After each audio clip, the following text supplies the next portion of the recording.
doon namin na-experience o doon namin na napagtanto na may hangganan din pala talaga.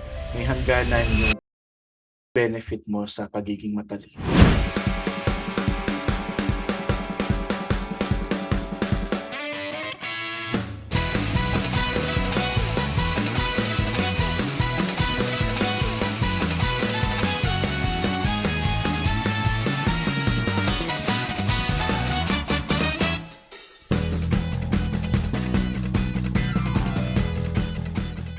Good morning, good afternoon, good evening sa inyong lahat. At welcome po ulit sa bagong vlog natin ngayong araw na ito. Currently, gabi na dito sa Saudi Arabia. Kung nasaan ka man sa mundo ngayon, nasa Pilipinas ka man o nasa ibang parte ng mundo, kumusta po kayo? Dito naman sa Saudi, ayos naman, umiinit na. Nagsa-summer na rin at patindi na patindi yung init.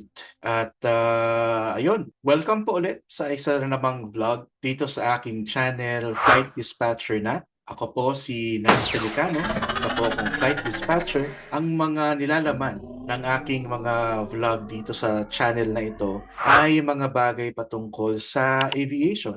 Hindi man tayo makapagturo sa ngayon ng mga technical na bagay, pero pinag-uusapan naman natin yung mga bagay na makakatulong no sa iyo kung gusto mong pumasok sa mundo ng aviation. Kahit anong profession pa yan, ikaw man ay gusto maging piloto, gusto mong maging flight attendant, gusto mong maging aircraft mechanic, aeronautical engineer, avionics technician, ano pa, air traffic controller, o kahit yung mga nasa back office no ng mga airline companies, para sa iyo ang mga videos ko. Kaya maraming salamat at nanonood ka ng mga videos ko dito sa YouTube or kahit sa mga social platforms ko, no.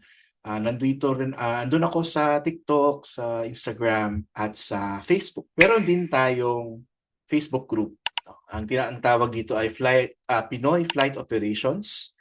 Ini-invite kita na sumali dito para magkaroon tayo ng connection. Matulungan mo ko sa mga bagay-bagay patungkol sa aviation. So nagsasama-sama dyan ang mga aviation professionals, ang mga estudyante sa mga aviation courses at yung mga taong interesado lang din sa mundo ng aviation. So it's a great place to network, to connect to each other kung nangangailangan ka ng OJT or kailangan mo ng career advice or you're trying to get find a lead no para sa iyong aviation career. So feel free to ask any questions there at may mga sasagot sa mga katanungan mo. So, ano ba ang pag-uusapan natin ngayong gabi na ito? Maraming beses na itong naitatanong sa akin, ano, kailangan bang maging matalino para makapag-aral ka ng aviation?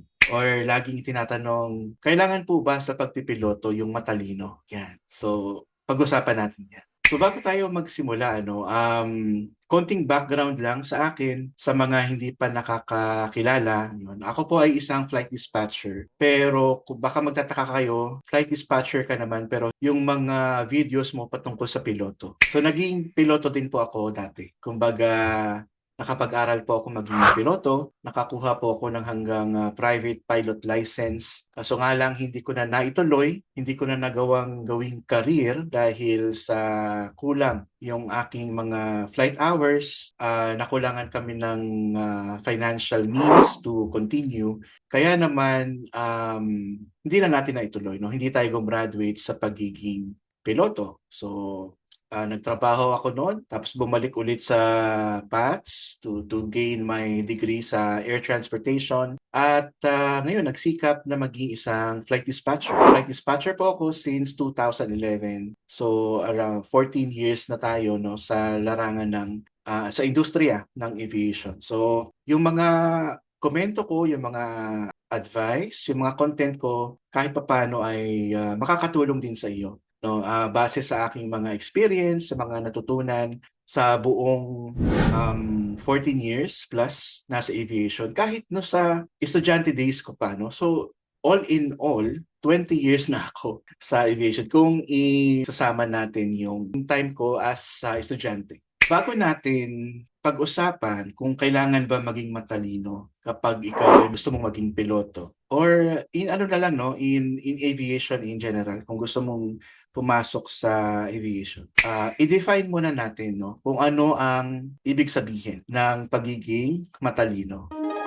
Alright. Pagiging matalino, sige, i-search natin yan sa Tagalog muna. Yan, kahulugan ng matalino. Ang sabi dito, ang ibig sabihin ng salitang matalino ay tumutukoy sa katangian ng isang tao na may pambihirang kaalaman tungkol sa mga bagay-bagay, maraming alam, may kasanayan at mataas ang kapasidad ng kanyang utak. So ang mga kasing kahulugan nito ay maalam, inteligente, marunong, matalas ang isip. Right. So kung i-translate naman natin sa English, pwede nating ma-translate yung salitang matalino sa smart, no? Or intelligent. Sabi naman ni Merriam-Webster, no, smart, isa siyang adjective. So it says here, having or showing a high degree of mental ability. Yan. Ang mga synonyms nito ay intelligent or bright.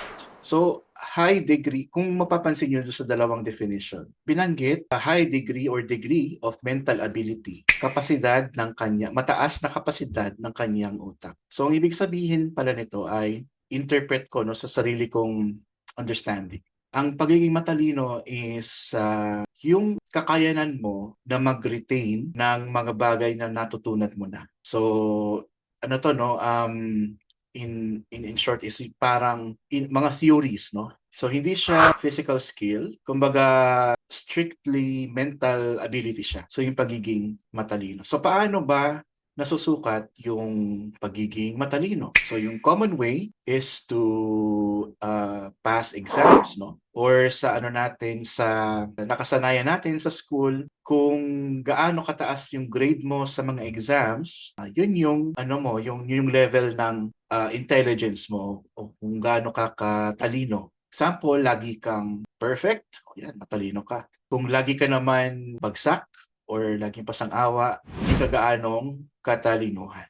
O kung masa ano ka na sa 80, 82, 83 yung grades mo, o sakto lang yung talino mo. So, ganun yung definition niya. Alright. So, ayan, na-establish na natin yung definition ng pagiging matalino. Kaya pwede na natin itong mapag-usapan. So, bago natin ituloy, ikwento ko muna yung experience ko no sa bagay na ito. Yan.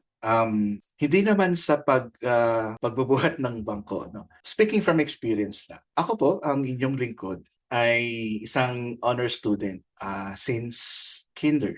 So, kinder until fourth year high school, consistent tayong nasa honor list, no? So, from kinder to grade 3, first honor tayo dyan. Tapos, naging makulit. Nung grade 4, grade 5, naging third honor lang. Tapos, grade 6 hanggang fourth year, yan.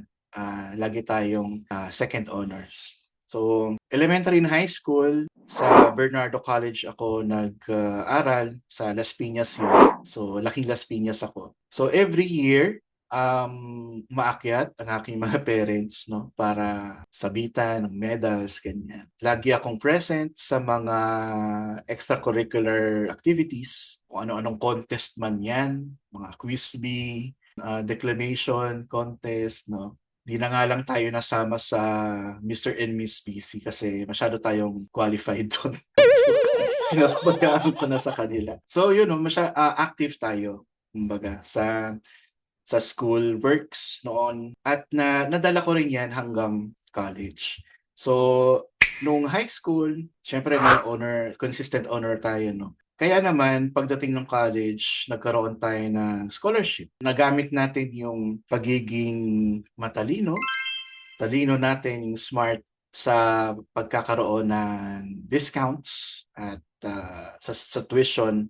At yun naman yung naging motivation ko din, no? To continue, to perform, to excel in academics dahil malaking tulong din sa amin yung discount no, na nakukuha sa college. So hanggang sa Airlink na ako, no, napunta ako sa Airlink. Mahal ang tuition sa Airlink. Marami siguro sa inyo ang nakakaalam na nito. Pero that time kasi wala pang gaanong info about aviation. Ang alam ko lang na school for flying is Airlink. Kaya bukod sa PATS, sa PATS naman wala kasing flying yun. Kaya ang next na, kasi gusto ko talaga maging piloto eh. Bukod sa naging weapon natin, no, yung pagiging matalino to get discounts, naging malaking tulong yun. So, naging ano din tayo, naging kahit papaano consistent tayo na nakukuha natin yung hindi man full scholarship, so at least 50% discount, 25% discount sa tuition. Malaking tulong na iyon sa amin.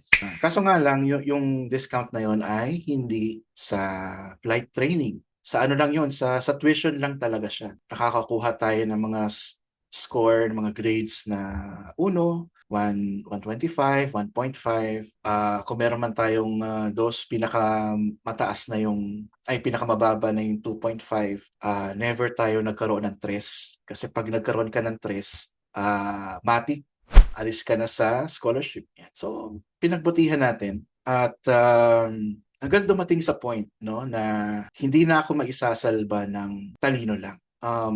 Nakapagpalipad naman tayo, no, habang nasa Airlink. Hindi man ganun ka-regular, pero kahit papaano nakapag-solo ako kapag record ako ng mga flight hours, no, towards private pilot license. Kaso nga lang, 4th year, first sem na, wala pa ako sa kalahati ng requirement to graduate. Requirement to graduate is 150 hours. So, nabanggit ko kanina, bayad sa flight hours, so sa flying, hindi siya kasama dun sa mga discount na nakukuha ko as a scholar. So, doon namin na-experience o doon namin napagtanto na may hangganan din pala talaga. May hangganan yung benefit mo sa pagiging matalino. So, in the end, napagdesisyonan ko, tapusin ko na lang tong 4th year, first sem. Hindi na ako mag-enroll sa second sem kasi wala rin namang use eh. Hindi rin naman tayo makakagraduate. So, sayang lang ang pera.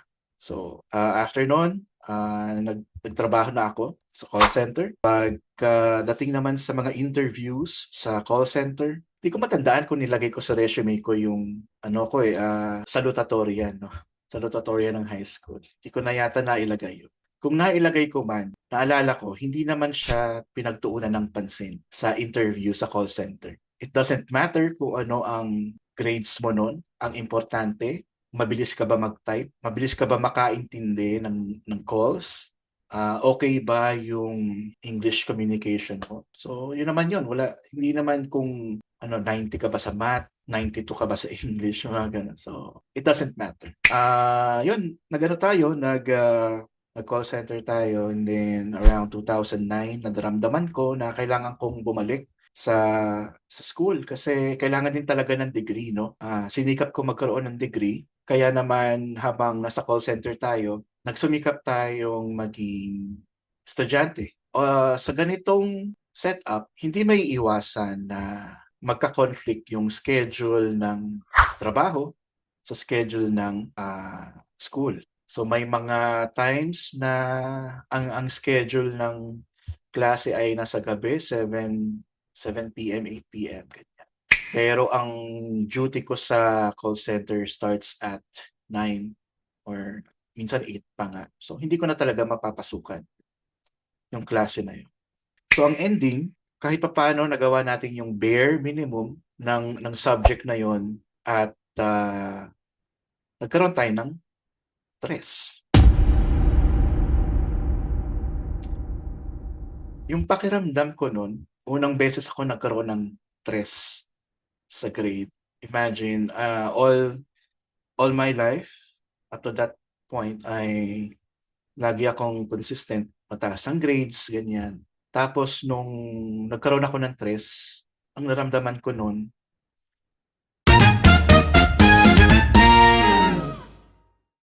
kung nagustuhan niyo po itong content ko, please like and share this video to your family and friends. Follow and subscribe na rin po sa akin para sa mga future aviation related contents. Maraming salamat po. Safe flight!